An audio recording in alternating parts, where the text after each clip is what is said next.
Prime time में हमारे साथ राकेश सिन्हा जी हैं, आरएसएस विचारक है, प्रोफेसर अपूर्वानंद हैं दिल्ली यूनिवर्सिटी, सुधांशु त्रिवेदी साहब हैं, प्रवक्ता हैं बीजेपी के, संजय झा प्रवक्ता कांग्रेस और आनंद राय हैं आरटीआई कार्यकर्ता जिनका अब तबादला कर दिया गया है।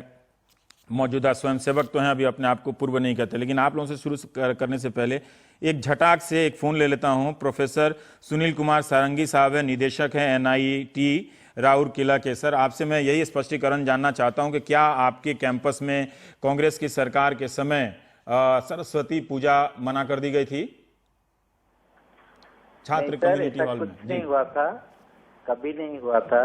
सरस्वती पूजा यहाँ पर होता है। मैं ये नहीं कर रहा हूँ कि कोई रिलीजियस डेडिकेशन हमारे हैं, लेकिन उड़ीसा का जो ट्रेडिशन है उसके अनुसार हर स्कूल हर कॉलेज में सरस्वती माँ की पूजा तो होती है। और यहाँ पर 1961 से चलता आ रहा है। पहले क्या था, जब हमारा स्टूडेंट पॉपुलेशन कम था तब एक जो हम ऑडियो विजुअल हॉल कहते हैं वहाँ पर पूजा होता था, उसका कैपेसिटी 700 है। अभी जब सरस्वती पूजा में करीब 3000 बच्चे शामिल होते हैं तो हम उसको स्टेडियम में शिफ्ट कर लिए। तो वहाँ पे समियाना बनता है, बहुत बड़ा स्टेडियम है, वहाँ पे बहुत बड़ा पूजा होता है। अच्छा। सभी लोग अंशग्रहण करते हैं, हिंदू स्टूडेंट्स तो करते ही हैं जी। उसके अलावा जो विदेश के रहते हैं और दूसरे धर्मावलंबी लोग भी उसमें भाग लेते हैं। और हर साल 2 दिन का छुट्टी रहता है। ठीक है। सरकार का न कभी कोई इन्फ्लुएंस था, न कभी इसका कोई आभास भी है। अच्छा, कभी बंद नहीं करवाया गया वहाँ पे जो ऑर्गेनाइजर में लिखा है कि एनआईटी राउरकेला में? सरकार के खाता में इसका कोई खबर ही नहीं है। खबर ही नहीं। और आप कह रहे हैं कि स्टेडियम में वो पूजा होती है, अब बड़े हॉल में बड़े तरीके से होती है। बड़े तरीके से होती है क्योंकि स्कूल का जैसे 10 साल पहले हमारा 1200 स्ट्रेंथ था, तब हॉल में हुआ करता था 300-400 बच्चे आते थे। अभी 6000 स्ट्रेंथ हो गया, 10 साल में 5 गुना पॉपुलेशन बढ़ गया। तो 6000 बच्चे को मैं 700 कैपेसिटी का हॉल में पूजा नहीं कर सकता।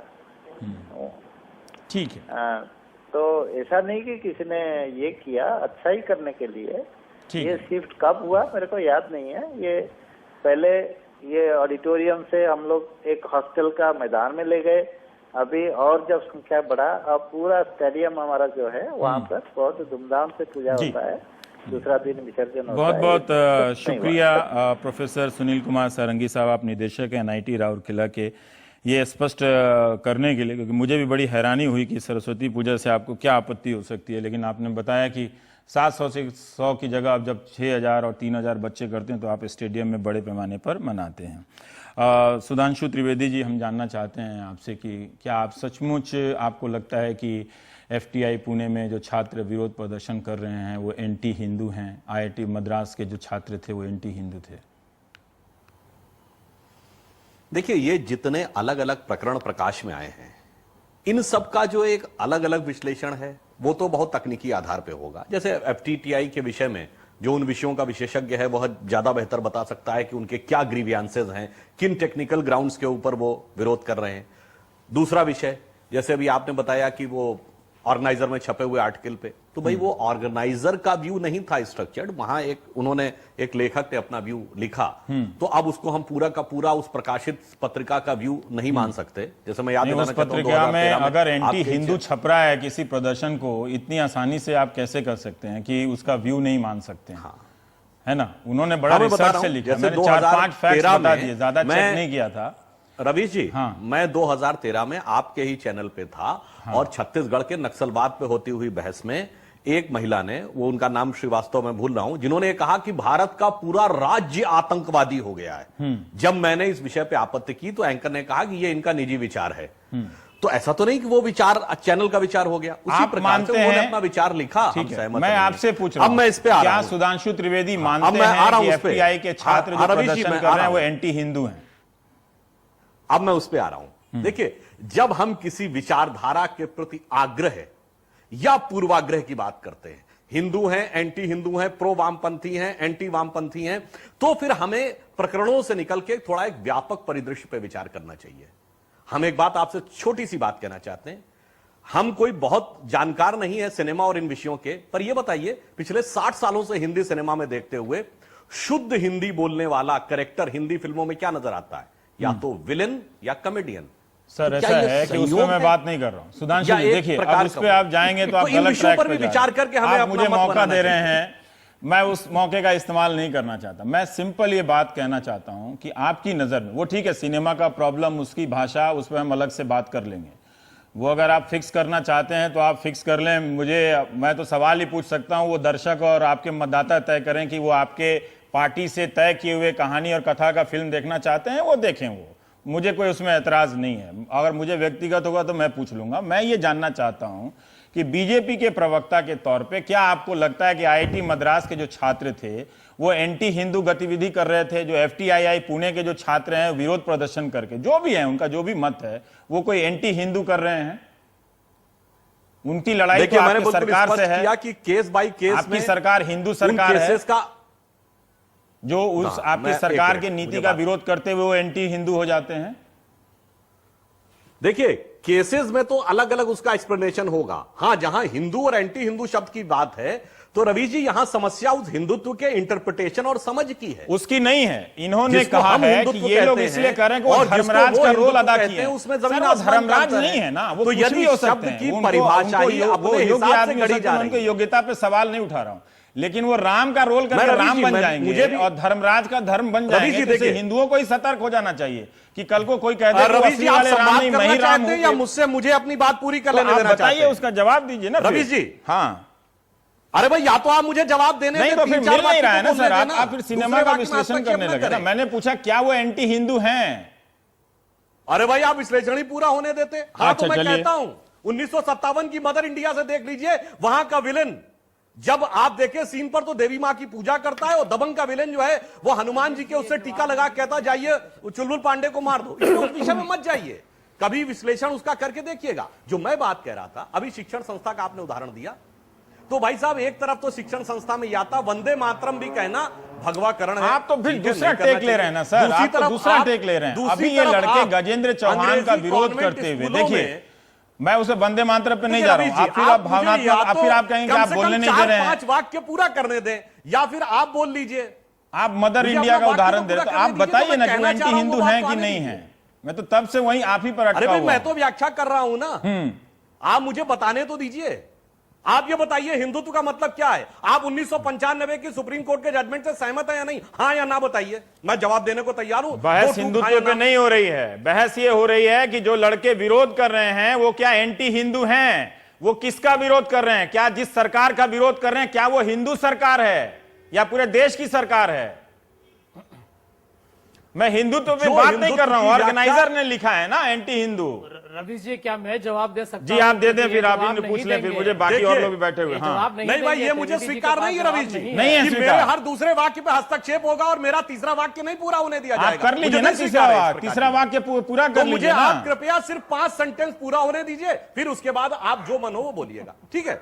अब मैं कहता हूं हिंदुत्व की व्याख्या और समस्या में यह प्रॉब्लम आती है कि जब एक तरफ आप स्कूलों में कहेंगे सरस्वती वंदना तो छोड़िए, वंदे मातरम भी भगवाकरण है, दूसरी तरफ अभी आपने कहा रुड़की में आपने मस्जिद का जस्टिफिकेशन दिया और कॉन्वेंट स्कूल में चैपल में सामने क्रॉस के सामने खड़े होकर सिजदा करके वहां पर पूजा करना एंटी किसी रिलीजन नहीं है, वह विकास का प्रतीक है। जब हम ऐसी दोहरी नीतियां क्या बोल रहे हैं आप सर? आप क्या बोल रहे हैं? मतलब हम उसमें थोड़ी ना सरस्वती वंदना पे कर रहे हैं, आप फिर कहेंगे मैं बोलने नहीं दे रहा हूं सुधांशु तब जी। अंतिम निष्कर्ष ठीक बताइए। है, चलिए मान लेते हैं यही आपका टेक है, ठीक है। संजय झा जी, एक बात बताएं हमको। तो देखिए, सुधांशु त्रिवेदी ने 5 से 10 मिनट बोला, लेकिन आपके प्रश्न का जवाब नहीं दिया क्योंकि उनके पास जवाब है नहीं। और ये इस बात से सहमत है कि जो हो रहा है आईआईटी मद्रास में, जो प्रदर्शन हुआ था, जो एफटीआई में विरोध हो रहा है, ये एंटी हिंदू है, इनकी सोच है। क्योंकि आरएसएस में कोई भी आर्टिकल वैसे कोई छापता नहीं यदि उस पर आरएसएस का खुद समर्थन न हो। ये तो सच्चाई है। और एक बात बताना चाहूंगा, कोई अनोखी बात नहीं है, हमें कोई आश्चर्य भी नहीं है। हमें पहले भयभीत थे हम कि आरएसएस को गुप्त प्रवेश तरीके से इन संस्थाओं पर कब्जा करेगा, लेकिन तो खुलेआम हो रहा है। आप ये क्यों बोल रहे हैं रवीश जी? गुप्त करने की क्या जरूरत है? उनकी सरकार है, वो क्यों गुप्त की तरह करेंगे?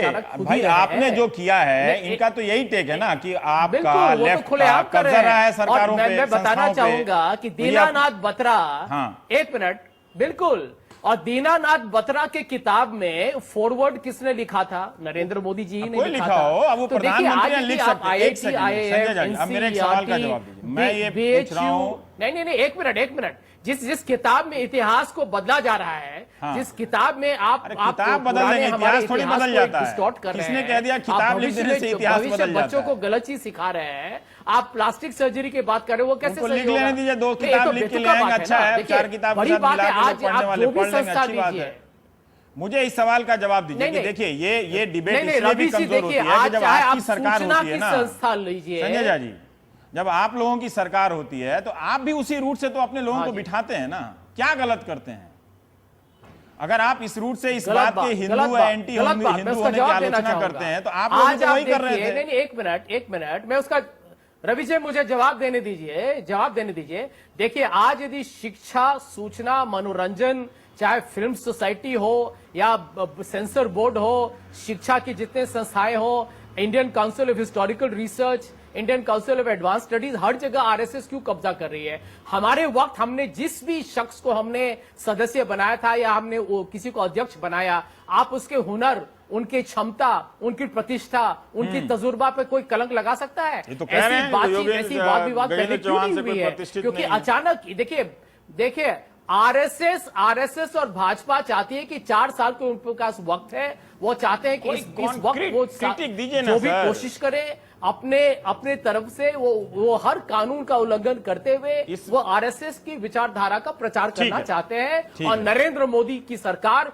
इनके साथ पूरा समर्थन, उनके विचारधारा का प्रचार प्रसार तब ज्यादा हुआ जब आपकी सरकारें हुआ करती थी। वैसे वो पिछले 6 महीने से नहीं हो रहा है। आरएसएस ने अपना वजूद तब बनाया कि जब आप लोगों का ज्यादा वजूद था, तो इसको कम से कम स्वीकार कीजिए। पर क्या वो प्रदर्शन राकेश सिन्हा जी एंटी हिंदू कहना ठीक था? देखिए, मैं पहले 2-3 पॉइंट बता दूं इसमें कि ऑर्गेनाइजर में जो लेख छपा वो आरएसएस का पॉइंट ऑफ व्यू नहीं है। मुझे ऐसा लगता है, इतना सारा देखिए उसमें तथ्यों में मैंने आपको दिखा दिया, बाकी तो मैंने छोड़ दिया। रवि जी, मैं अब एक बात कह दूं, क्योंकि बहुत गंभीर विषय है। मैंने भी कहा था। नहीं, देखिए, सवाल ये उठता है कि आरएसएस का जो मुखपत्र है ऑर्गेनाइजर 5 जन, वो पीपल्स डेमोक्रेसी या न्यू एज की तरह नहीं है। इसका कारण मैं बता कोई भी लिख सकता है। मैं बता रहा हूँ, मुझे याद है जब मैं छात्र जीवन में था, भानु प्रताप शुक्ला जो संघ के वरिष्ठ प्रचारक थे, मैं उसमें लिखना चाहूँ आरएसएस एंटी हिंदू है तो आप छाप देंगे? मैं पहले मेरी बात तो सुन लीजिए। देखिए, मैं इसलिए कह रहा हूँ कि बहुत गंभीर विषय है। देखिए, भानु प्रताप शुक्ला एक बहुत सीनियर आरएसएस के प्रचारक थे, उसके संपादक थे। उस समय मैंने एम फारूकी जो कम्युनिस्ट पार्टी के कद्दावर नेता थे, उनका साक्षात्कार देखा। मैं एक बात सुन लीजिए, कांग्रेस के वीएन गाडगिल का लेख छपा। नहीं, मैं जो कह रहा हूँ, जो संजय झा बता रहे थे कि आरएसएस की लीडरशिप उसको देख, मुझे ये अभी इस पे टिकी है ना, जो लेख छपा है ना, अगर मैं लिख के दे दूं कि आरएसएस एंटी हिंदू है तो आरएसएस नहीं छापेगा। मुझे पता है क्यों छापेगा। तो जो छापा कि एंटी हिंदू है, उस पे मैं पूछ रहा हूं क्या वो एंटी हिंदू है? मैं मानता हूं कि IIT और मद्रास में या जो प्रदर्शन हो रहे हैं IIT में, वो एंटी हिंदू नहीं है। संघ उनको एंटी हिंदू नहीं मानता है। एक दूसरी बात मैं बता रहा हूं, ये जो प्रोटेस्ट हो रहे हैं, ये प्रोटेस्ट एक सर्टेन एलिमेंट्स है जो निश्चित रूप से एंटी हिंदू है, जो इस प्रोटेस्ट को पीछे से हवा दे रहा है। छात्र एंटी हिंदू नहीं है। आप तो मान ही लिए। नहीं, छात्र नहीं है। नहीं, एक एंटी हिंदू कैसे? मेरी बात तो सुनिए, आप मान लिए। आप ये बताइए कि जिस तीस्ता सेतलवाद ने एनजीओ के पैसे का दुरुपयोग किया, वो IIM में जाकर छात्रों को उपदेश देगी? वो क्या भारत की राष्ट्रीयता की बात करेगी? जो सेतलवाद, ये इस बात का प्रमाण पत्र चाहिए कि मैं विदेश से जिनके यहाँ व्यापम हो जाता है वो राष्ट्रवाद की बात करेंगे। नहीं, वो कौन बात करेगा? तो सबका तो पोल खुला हुआ है, तो राष्ट्रवाद की बात कौन करे? आप तीस्ता सेतलवाद बाहर को ले आऊं मैं? तीस्ता सेतलवाद के पक्ष आपने इस सवाल का जवाब देने के लिए तीस्ता सेतलवाद का सहारा लिया है ना, तो मुझे बताइए कि जो व्यापम करता है क्या वो राष्ट्रवाद है? किसने सपोर्ट किया उसको? जो चावल घोटाला करता है क्या वो राष्ट्रवाद है? जेल भेजिए। जो नमक घोटाला करता है क्या वो राष्ट्रवाद है? नहीं, राष्ट्रवाद। मैं सरकार हूं, मैं सरकार नहीं हूं। जेल भेजिए। मैं सवाल कर सकता हूं। मैं मेरा जवाब सुन लीजिए। आपने टाल दिया। अगर आप कहते कि रवीश जी मेरी बात सुन लीजिए, इसको एक पूरा करने दीजिए। तीस्ता सेतलवाद FTI से कोई लेना देना नहीं। मुझे आश्चर्य है कि इस देश के वामपंथी विचारधारा के लोगों ने, बड़े नाम के लोगों ने, जिनके पास बड़े साइन बोर्ड हैं, तीस्ता के समर्थन में बयान जारी किया, यह कि तीस्ता को बाहर से धन आए और उस पर सरकार जांच ना करे। बाहर से बिना सरकार बहुत के सारे लोगों ने वसुंधरा राजे और राजनाथ सिंह और वो शिवराज सिंह चौहान के पक्ष में बयान दिया कि हम उनके साथ आप खड़े फिर हैं। वही कर रहे हैं, तो फिर वही बात है, आप इज इक्वल टू पे ले नहीं, आप वही इक्वल टू कर रहे हैं। मैंने पूछा है कि क्या वो लड़के जो प्रदर्शन मैंने कर रहे कह हैं दिया, वहां पे मैं कह आपने रहा राइडर हूं, लगा दिया कि वो कभी समर्थन देने वाले एंटी हिंदू हैं। मैं कह रहा हूं कि वे लड़के एंटी हिंदू नहीं है, एंटी इंडियन नहीं है, लेकिन ना जो सपोर्ट कर रहे हैं। अरे एक वर्ग तो है ही। अब इस आप देश में बताइए एक कि वर्ग है। अनुपम खेर कहां से लेफ्ट वाले हो उनका गए? विचार है, मैं क्या है कर ना? रहा हूं, मेरी बात तो सुन लीजिए, आप- मेरी बात सुन लीजिए कि इस देश में कुलीनता से बाहर निकलना पड़ेगा। यदि ये बड़े चलिए, हाँ, ये अगर अलग बात होती तो मैं इसमें आपका समर्थन करता। सुन लीजिए मेरी हाँ, मैं आपको, ठीक है। यदि बड़े साइन बोर्ड के लोगों की ही खोज होती रहेगी तो प्रतिभा नहीं है। मैं उनसे सवाल पूछता हूं, IIFT में 17 साल से दीक्षांत समारोह तक नहीं हुआ। बड़े साइन बोर्ड के लोग थे डायरेक्टर, बड़े साइन बोर्ड के लोग थे कहां पे? चेयरमैन। जो Indian institute of film and television है, उससे 17 इसमें। साल से दीक्षांत FTI में, समारोह, FTI में, हाँ। 17 साल से दीक्षांत समारोह नहीं हुआ। ठीक है, उसको आने दीजिए, योग्यता नहीं होती, उसका हटा बात दे- ठीक है, हटा वो दे- प्रदर्शन हटा हो रहा दे- है, मुझे गजेंद्र मैं चौहान पे कहता मैं अभी हूं, बहस नहीं कर मेरा रहा। मानना ठीक है है। कि लोकतंत्र में प्रदर्शन करने का, विरोध करने का हक है, और प्रदर्शन विरोध करने वाले एंटी नहीं, इंडिया, अगर एंटी इस तरह हिंदू का नहीं। लेख अगर छप जाए तो इतनी आसानी से आप अलग कर देंगे कि उसमें किसी ये का मत संघ नहीं का होगा। विचार नहीं है। मुझे आश्चर्य है कि मैंने खुद कहा कि मुझे नहीं मालूम वो विचार है नहीं, कि संघ नहीं का है, विचार लेकिन नहीं है। अगर वो बिना उसकी सोच की सहमति के कोई लाइन उसमें छप नहीं सकती ना, वो मुखपत्र देखिए है। मैंने कहा दो बातें कही, प्रोफेशनल मैंने दो जर्नलिज्म बातें का नहीं कही, है ना मैंने वो। दो बातें कही। एक बात जैसे हाँ। अभी मेरी एक और जगह बहस थी, IIMC जब लेकिन एक सेकंड मेरी बात- आराम आराम से अरे जब सबका संजय आया भाई, तो ये भी बैठे रहे सुनिए, 15 मिनट। हाँ, ये तो 60 ठीक है। साल से IIM का सोशल बेस क्या बढ़ा कि उसमें एक शेड्यूल कास्ट का रिप्रेजेंटेशन नहीं है। हाँ। यदि आप IIM करने वाले हैं? एकदम आप चाहते हैं, कब करने वाले हम हैं? चाहते हैं हाँ। IIM का सोशल बेस PMO में बढ़े। कितने क्या शेड्यूल कास्ट और OBC सुनिए, अरे अधिकारी हैं, मैं बता तो अपनी दीजिए। बात तो कह दूं हाँ। कि IIM का सोशल बेस बढ़े और पीपल्स फ्रेंडली, एलियन की तरह लगता है जैसे कोई अजीब सी चीज भारत में आ गई है। FTI वगैरह, मार्जिनलाइज्ड लोग वहां पहुंच नहीं पाते हैं। IIM अहमदाबाद ये सब एलियन की तरह लगता है। और IIFT में, इसमें, इस संस्थान में मैं तो एक ही सवाल पूछता हूं, बड़े साइन बोर्ड के लोग यदि आते रहेंगे तो छोटे साइन बोर्ड के लोगों को आप मौका नहीं देंगे। ये बात सही है, ये बात इनकी सही है कि नया लोग भी आना चाहिए।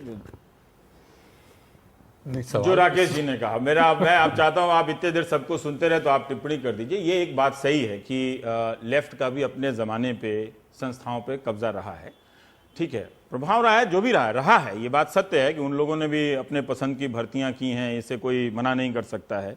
और जो हिंदुस्तान के जो तमाम विश्वविद्यालयों की दुर्दशा है, वो अगर कांग्रेस और लेफ्ट अगर भूमिका स्वीकार कर लें तो ज़्यादा काम आसान हो जाएगा फिर बहस करने में। लेकिन फिर भी ये इस सवाल को हम, इस पहलू को दरकिनार नहीं कर सकते हैं इस तरह से करते हुए। नहीं, मैं राकेश जी की इस बात से सहमत हूं कि हमें कुलीनतावाद से बाहर आना चाहिए, कोई हर्ज नहीं। हमेशा लेकिन अभी बहुत बड़ा आदमी हो, वही क्यों नहीं, लेकिन अभी हम लोग यहाँ आते हुए बात कर रहे थे और दिल्ली विश्वविद्यालय के संदर्भ में बात कर रहे थे, और हम लोग इस बात पर सहमत थे कि प्रश्न वामपंथ और दक्षिणपंथ का नहीं है, प्रश्न श्रेष्ठता का है, प्रश्न एक्सीलेंस का है। कौन अपने पेशे में एक्सीलेंट है, आप उसे लाके बिठाइए। तो FTI के जो छात्र हैं उन्होंने यह कहा कि विनोद खन्ना जब हुए वहां के अध्यक्ष तो कोई विरोध नहीं हुआ, क्योंकि विनोद खन्ना के एक्सीलेंस पर अपने प्रोफेशन में कोई सवाल नहीं है। हालांकि विनोद खन्ना की राजनीतिक प्रतिबद्धता स्पष्ट है, वो भारतीय जनता पार्टी के हैं, सांसद हैं उनके। हाँ, बिल्कुल। तो इसलिए प्रश्न यह नहीं है कि किसकी राजनीतिक प्रतिबद्धता क्या है। अनुपम खेर की राजनीतिक प्रतिबद्धता स्पष्ट है, लेकिन अनुपम खेर स्वयं गजेंद्र चौहान को स्वीकार नहीं कर पा रहे हैं। सवाल है कौन किस पेशे में श्रेष्ठ है। अगर आप श्रेष्ठ को नहीं चुन पा रहे हैं, अगर आपको अपनी विचारधारा का कोई ऐसा ही व्यक्ति मिल रहा है जो श्रेष्ठ नहीं है, तो आपके लिए विचारणीय मुद्दा है। मैं ये संघ के लिए कह रहा हूं, मैं ये भारतीय अगर वो श्रेष्ठ ले भी आते तो क्या लेफ्ट का लोग इतनी आसानी से स्वीकार कर लेता? आरोप तब भी लगता कि RSS या फिर कोई देखिए अपना प्रभाव जमा नहीं करे। नहीं, ऐसा पहले भी हुआ है। Indian council of historical research में RSS से जुड़े हुए लोग रहे हैं, ऐसे हिस्टोरियंस रहे हैं, आर्कियोलॉजिस्ट रहे हैं, वो बीबी लाल हों, जिनकी विचारधारा स्पष्ट है, लेकिन उनके एकेडमिक एक्सीलेंस पर लेफ्ट के लोग भी सवाल नहीं उठा सकते। उनसे वो डायलॉग करते हैं, अक्रॉस द टेबल बैठते हैं। इसलिए यह कहना ठीक नहीं है कि आप किसी को भी ले आते तो विरोध होता ही। देखिए, ऐसे लोग हैं, और मैं नाम नहीं लेना चाहूंगा, जो पिछले 1 साल में, 1.5 साल में और उसके भी पहले, बल्कि कांग्रेस सरकार की खासियत यह है कि कांग्रेस सरकार में दक्षिण पंथ के लोगों को भी जगह मिलती है, वामपंथ के लोगों को भी जगह मिलती रही है। हम लोग तो देखते रहे हैं बहुत करीब से।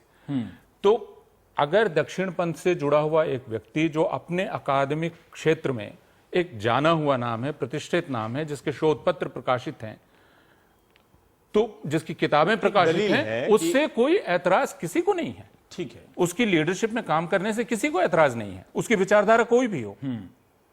लेकिन यहां प्रश्न यह है कि क्या आप मीडियोकर्स को, थर्ड रेटर्स को कहां से सिर्फ इस नाम पर, ये किस लेबोरेटरी में तय होगा कि अमुक आदमी ब्रिलियंट है? आखिर रवेश जी ये कैसे तय होता है? एकेडमिक फील्ड में ये तय होता है, आखिर पीयर ग्रुप ये तय करेगा कि कौन एक्सीलेंट है। और पीयर ग्रुप में एक विचारधारा के लोग हों तो फिर नए वाले को कैसे मौका मिलेगा? यह तो एक ऐसा चक्र आप नहीं, एक ऐसा चक्र आप बन रहे हैं। इसका मतलब यह कि श्रेष्ठता एक विचारधारा की बपौती है। क्या राजनीति विज्ञान में सिर्फ एक विचारधारा के लोग हैं? क्या सितार, रविंद्र, ये भी बात सही नहीं। क्या सितार, रविंद्र कुमार, बिपिन चंद्रा, रोमेला थापर, इन सबको आप कह देंगे एक विचारधारा के लोग हैं? नहीं, आप ये कह रहे हैं ना, आपने कहा, मेरी एक बात पूरी कर लेने दीजिए। आप मैं सिर्फ यह कह रहा हूं कि विचारधारा, क्या ये लोग एक विचारधारा के नहीं है? ठीक है, मैं कह रहा हूं कि अकादमिक श्रेष्ठता और राजनीतिक विचारधारा, दोनों चीजों को अगर आप एक दूसरे से जोड़ देंगे तो भ्रामक नतीजे निकलेंगे। प्रताप भानु मेहता और रामचंद्र गुहा क्या एक ही विचारधारा के हैं? नहीं है।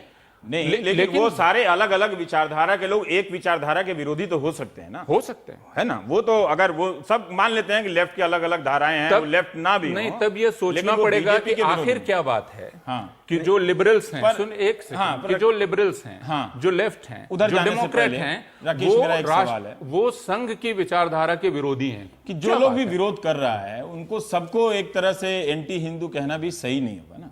नहीं, ये तो मैंने कहा संघ नहीं ये मानता बात है। अगर सही है कि चलिए लेफ्ट के लोगों का या कांग्रेस के लोगों का संस्थाओं पे पहले से आधिपत्य रहा है ना, इसका मतलब ये नहीं है कि जो लोग भी विरोध कर रहा है आप उसको एक एंटी हिंदू, जैसे अंबेडकर छात्र जो पेरियार ग्रुप है वो ब्राह्मणवाद पे अगर चैलेंज करता है तो एंटी हिंदू कैसे हो गया? देखिए, भारत में हमेशा विरोध की, तो अगर वो एंटी हिंदू हो गया तो मुझे लगता है कि बहुत जल्दी कोई लेख लिखने वाला है कि अंबेडकर एंटी हिंदू। नहीं, मैं अब एक खाली मैं वो हिम्मत नहीं कर पाएगा। अपूर्वानंद जी ने बहुत अच्छी बात कही, योग्यता की और श्रेष्ठता की। अपूर्वानंद जी एक चीज बता दें, एक छोटा कि दिल्ली विश्वविद्यालय, जवाहरलाल नेहरू विश्वविद्यालय में संघ के ऊपर काम करने वाले लोगों पर 60, 70, 80, 90 के दशक में क्या हाल थी? वो एक्सक्लूजन के पार्ट बने कि नहीं बने? जैसे कौन? एक नाम बताइए तो दर्शकों को। मैं ही साक्षात उदाहरण।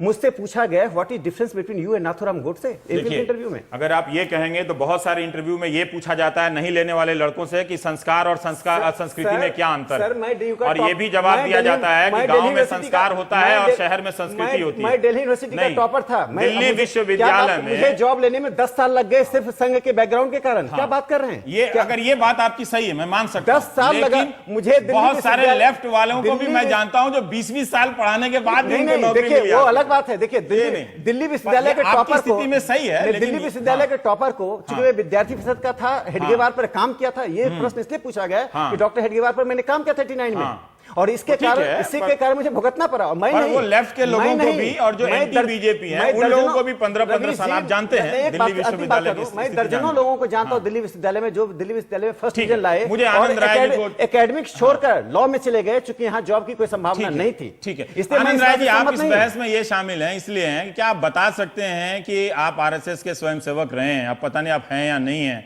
आपने हिंदू अखबार में इंटरव्यू दिया, बोला कि आप छोड़ दिया है, क्या आप ये सब खुलासे करते हुए क्या आपको लगता है कि आपने जो हिंदुत्व को सीखा है उसके खिलाफ आप आचरण कर रहे हैं, एंटी हिंदू एक्टिविटी कर रहे हैं आप?